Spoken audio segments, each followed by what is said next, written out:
Hi there, welcome to Number One Geek. This is a little tutorial for people who enjoy moulding or want to get into moulding. Dominic and I are both people who've had a bit of experience with casting and moulding and so forth, and we thought that whilst we were having a discussion, whilst we were making a mould for this hand soldering carbonite here, we thought we had a few chats, and we thought that perhaps we would talk to you about all the different things that you need to know about moulding. Now, the number one thing that you need to know about moulding is planning, preparation, bit more preparation, lots of preparation. I know it's no joke, really. What would be considered as a worthy prop that's handmade may not be the best item for moulding. Case in point is our hand soldering carbonite here. Now, this was made from MDF and a few other bits and pieces, but all the wood is been put together and has joints in it. Now, if we put this as it was into a mould, all the moulding material would seep into the cracks inside the wood, the joints between the wood. So we have to make sure that it's watertight, believe it or not. So the first lesson is make sure what we call the plug. The plug is the model that you do. You take the mold off. It's called the plug. Make sure your plug is watertight, because if it's not, the moulding stuff is going to get in. And Dom has got quite a lot of experience on that one. You will lose rubber, and the rubber is quite expensive, and it's best not to lose. Yeah, it is. And as Dom has mentioned already, a pinprick is all you need to start rubber flying out. Because the other thing is as you know from any physics lessons, if you put a hole in a barrel of water, the more weight of the water is, the harder it comes out. So if you've got a pinprick at the bottom of your mould and you've got a good kilogram of rubber on there, it will pour out. So it's just very, very important for you to make sure that your mould is watertight. Second one, what would you say would be the second thing you need to think about? Preparation. Bit more preparation. Yes. Well, we're talking about preparation. First of all, make your plug watertight. In other words, don't have any holes, gaps. Make the surfaces of whatever you are moulding your plug. Make sure the surfaces are clean and smooth, as smooth as possible.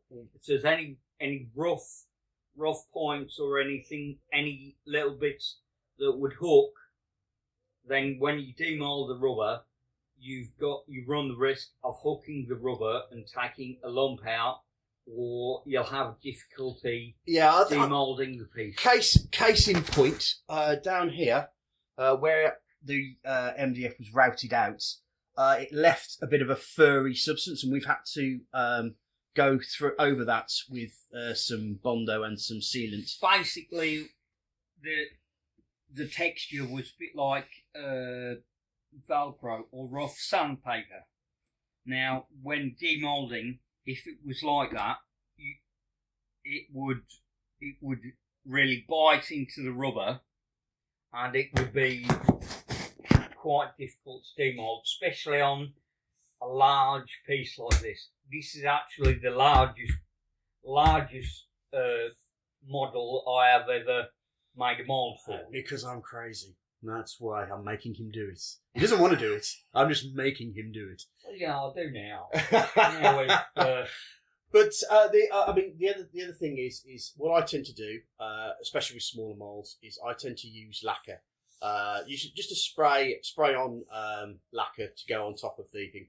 From stuff from Halfords or from whatever retail store that's your local retail store. Just putting some lacquer over the top of it. It doesn't matter if it's matte or it doesn't matter if it's shiny stuff. What that does is that just puts a coat that not only protects it, not only waterproofs it, but it also makes it smooth. It also drops into the holes and so forth, and gives you a smoother mould to come out of. So what happens is that when you've got rough tool marks and stuff like that, you get it to the best as possible you can, but that lacquer gives you that final professional finish to allow you to do that. Couple of goes. I mean, if you really want to go for it, you can put the lacquer on, sand it back, put the lacquer on, sand it back. As we said, preparation. You want to make sure that you've got your prep done. The better you make your plug, or your model, case in point, that is your plug. Mm-hmm.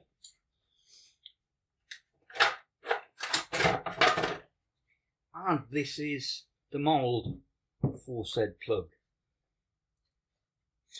As you can see, the RTV rubber here, which is the stuff we use, RTV silicon, surrounds the actual plug itself. And then you'll see that we put a fiberglass jacket on the outside of it. Now, the truth of the matter is there's several ways that you can make a mould. Now, the first way is the amateur way, and it's a way that I suggest that a lot of people should start doing their moulding first. If you're doing something like a helmet or something, and that is the brush-on method, which is where you brush on and put on layers and layers and layers, because the way you do that means that you waste less rubber. When you're starting to learn, you'll waste a lot of rubber. So doing the brush-on method allows you to at least get into the undercuts yourself with the brush, and allow you to make sure that you've got enough rubber to use. Now, the only other problem with that is that you have to have a lot of patience with it, because you have to build up each layer until you get a decent thickness before you put your fiberglass jacket on. Now, we're not going to go through the process here. We might do that at another point in time. We might take a step-by-step process in the future. But this is more for you to understand the potential difficulties of making a mould. The other thing is that air bubbles are your worst nightmare, and so are undercuts. Now, undercuts make life very difficult for the potential moulder. What undercuts do is they actually seal the rubber underneath the model. They need to be there, but sometimes, as in with this mould, as you can see, we've got a cut to help remove it. That does mean that cut there will reflect on the mould, and you'll have to do some after prep work once you do your casting. But that's the way of moulding, I'm afraid.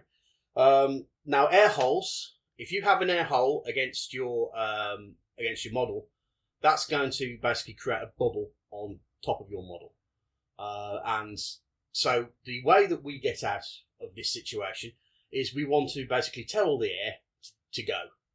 And the way we do that is by Dom's vibration table there, which is a motor on a thing that just jiggles and vibrates. And what that does is that just keeps rotating the model, so all the undercuts get cut in, and all the air, it degasses the rubber basically. All the bubbles will go to the top, so the air can escape. Now, not everybody can afford a table or can build a table.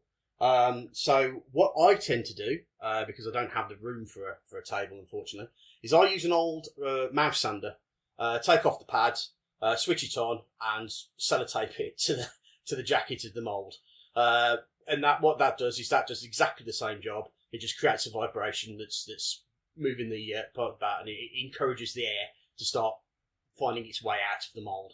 Now, the important thing is don't expect to be brilliant the first time. There are a lot of lessons that we can't teach you from a YouTube video. My only encouragement that I can say to you is start small. Start off doing small jobs using a box mould, and and create your own little things. Because not all the time, you don't always need a jacket. Sometimes with a box mould, you'll have, with a small piece, enough rubber thickness. I think Dom's just going to quickly grab an example for us. Yep. with a box mould, that can just do small items. You can even use like a tray. You can use a tray like this and glue in an item, say like that, into the item, and then put the moulding material around it, and you'd have created a basic box mould. Now, box moulds are very good for items that have one flat side. You'll see that a box mould will work on that one because the flat side or the open side is the back of the Han Solo, which nobody is going to see. So, Dom is just going to show us a box mould. Okay. The cast piece out of it. Okay. That is a basic block mould.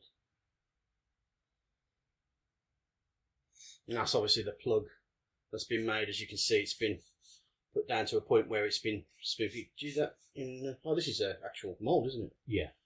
That's cast. That's a cast, yes.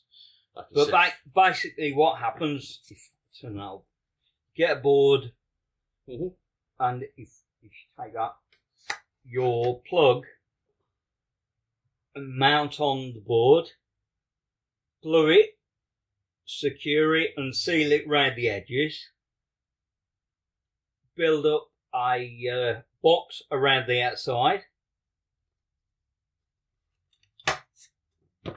Make sure, important, make sure you're on a flat surface, a level flat surface, so it doesn't, when you pour, it's not lopsided.